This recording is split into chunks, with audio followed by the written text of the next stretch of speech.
In this video, we are going to break down the Mets' first win of the season against the Astros. They didn't open up as favorites, but they quickly became favorites. And while there were points in the game where it was close, they still held on and won the game 3-1. So, first of all, looking at the offense, there are still a lot of pieces that didn't go together. Obviously, Juan Soto homered. However, Lindor was still silent at the plate. Pete Alonso didn't do anything except for one walk. Nimmo and Vientos, um, they helped in the second inning, but after that they fell silent. And Winker got a single and a walk, so he helped. But Tyrone Taylor was silent at the plate and even grounded into a double play along with going 0 for 4. Brett Beatty went 0 for 2, and Acuna also struck out. Torrens did double, at the very least. Torrens did double, and he didn't make the stupid base running mistake they made yesterday, even though it didn't wind up mattering. As for pitchers, Tyler McGill, he played pretty well, actually. He allowed 3 hits and 1 earned run, striking out 6 and walking 1 over 5 innings of work. And then none of the relievers allowed a run or even a hit. So, the Mets pitching was well. Mets hitting was mediocre, but again, the Astros, it was really only Altuve that they couldn't contain. The only other guy who got a hit was Paredes. And Alvarez didn't get a hit, although he did take a walk and he did hit a sacrifice fly. And the Astros pitchers, again, none of the bullpen guys allowed a run, but Brown allowed 3, thus taking the loss. This game was a long game. It started around 8:10, didn't end until almost 11 o'clock at night.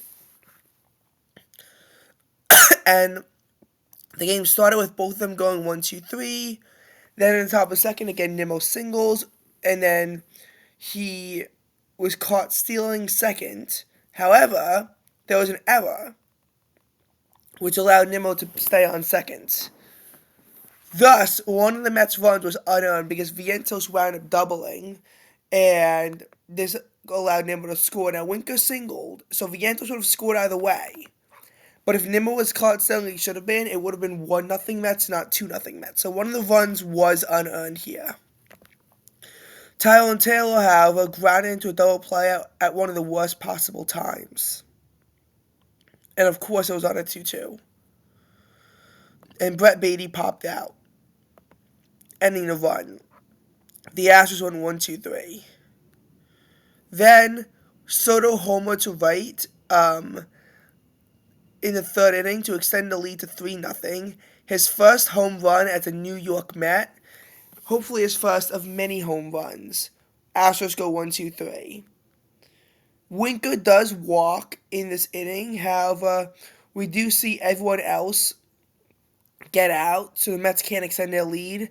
And the Astros actually cut into the lead and make it 3-1. Basically, you have Altuve singling and Paredes singling, which pushes Altuve to third with nobody out. Alvarez hit a sacrifice fly into center field. It was deep enough, as you can see, to score Altuve. Walker and Diaz struck out after that to limit the damage to 1 run. But then the Mets go 1-2-3. And then the Astros don't exactly go 1-2-3, but it grounded to double play nonetheless to end the inning.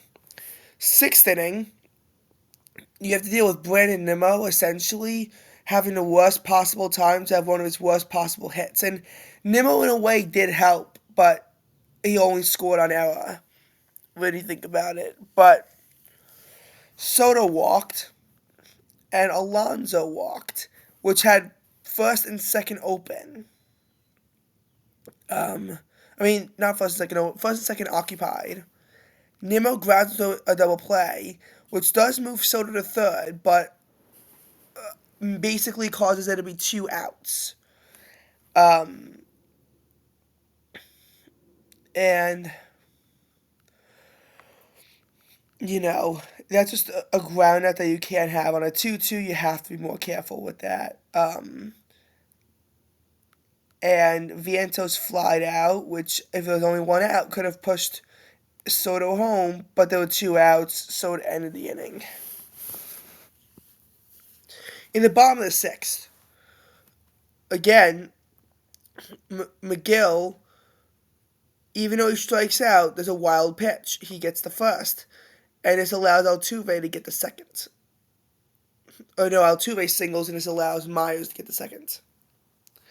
Then Reed Garrett comes in. So this is the end of the line for McGill, and while he gets Paredes to strike out, Alvarez walks, loading the bases with 1 out. This strikeout was huge, and it had to be a strikeout too, considering that any sort of ball into the outfield will at the very least cut the Astros' deficit to 1, probably tie up the game, and possibly give the Astros the lead. Again, if the order on these 2 outs was reversed, it would be 3-2. Mets go 1-2-3, and then the Astros have a walk but can't capitalize. Luis Torrens doubles and Lindor is hit by a pitch, so you'd think that this would be a great chance to extend a New York lead, but then Soto flies out, Alonso grounds into a fielder's choice, so it's only first and third with 2 outs, and Nimmo lines out. Again, Altuve walks, but after that, they're done with. The Mets go 1-2-3, and so do the Astros in 9th, which gives the Mets the win. So again, the offense was still pretty poor this game from New York. The pitching was well, but the offense was pretty poor, I'd say. And a lot of improvements need to be made on the offense because you can't win that many games like this, especially with this kind of rotation. The Mets are 1-1, and we'll see how they go the rest of the season.